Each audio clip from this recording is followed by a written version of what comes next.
Hoy te llevo conmigo al occidente de Asturias, en concreto a Taramundi, uno de los pueblos mágicos de España, conocido por su cuchillería artesanal, sus casas de piedra y sus verdes paisajes,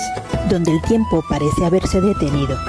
En pequeñas aldeas donde la fuerza del agua sigue moviendo ingenios hidráulicos desde el siglo XVIII, donde podrás perderte en su maravilloso entorno natural sintiendo la magia de Asturias. También alberga tesoros como el Museo de los Molinos en Masonovo, ese más grande de España, y es una visita ideal para familias, donde tú mismo puedes poner los molinos en marcha y disfrutar de su maravilloso enclave natural a orillas del río Turia.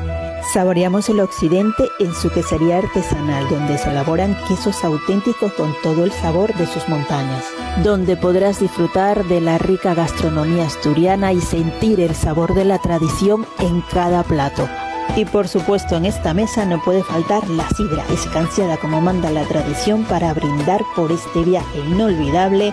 perfecto para desconectar y perderse en la naturaleza.